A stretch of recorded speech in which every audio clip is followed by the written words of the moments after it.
Hey there, so this is going to be a different type of video than I usually put up because I'm recording from my computer, right? But I did want to show you something on screen, which is the different top layer settings that are available in SuperSlicer.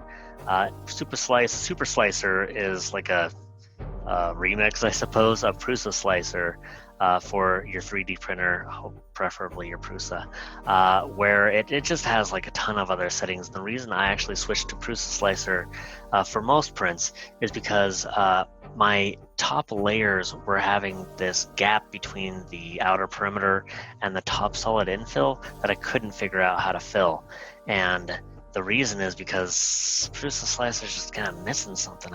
There was no setting that I could make it fill that hole, I guess, fill that gap, right? But SuperSlicer has tons of different options, and they actually have 9 different patterns for their top layers that it's just a lot of cool options. But I wanted to see what they all look like, right? So I went ahead and printed them all out, and I'm going to show you how to do that and how to and I'm going to show you how to do it, how to make that print of all those different types, as well as what they actually look like. So let's jump into it here. I'm going to share my SuperSlicer screen, and I am going to see if I can put my video like right down here so it doesn't get in the way of things. We'll see how that does.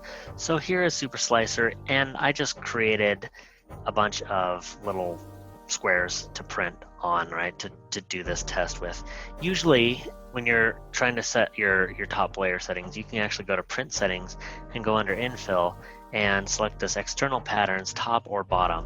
I don't really use bottom because I don't care what it looks like on the bottom myself, but the top I definitely do, especially for things like batarangs and some of this 3D wall art that I've been making. Like, I wanted this to look really nice on the top as well as the bottom, and the bottom usually comes out looking right, but the top can be kind of boring, I guess. So I wanted to have different patterns available, and that's where this comes in. There's 9 different patterns. I don't really know what they all do, but I do know that they fixed that problem that I had. But I still wanted to see what they all look like. So what I did is I had these different models in here, and I have a different top layer pattern setting for each of them. The way you do that is you just select one of your objects, and on that object you can change the settings by coming over here, clicking on this icon, and then going down. Actually, this one is not infill. This is actually under add settings and then infill, and that gives you all these different settings, and this one's actually at the bottom for top pattern. You click that, and then you can actually change it. You go here, and there's all those options there, and then for each one I have a different setting, right?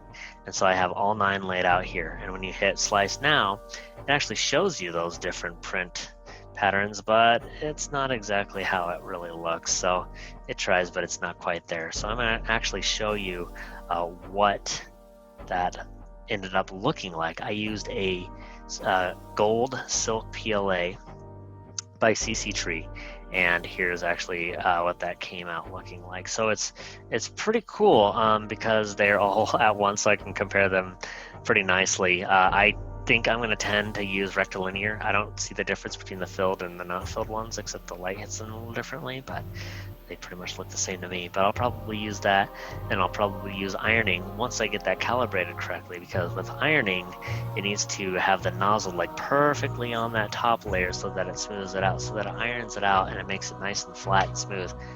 It's not going to make sense for this shiny silk PLA, but it might make sense for other ones, and it does end up looking pretty dang nice. Octagram spiral's a cool one, Hilbert curve's a nice one. So but this is where they all are. I am going to put them up on a blog post on superherodiy.com so that you can have this to reference.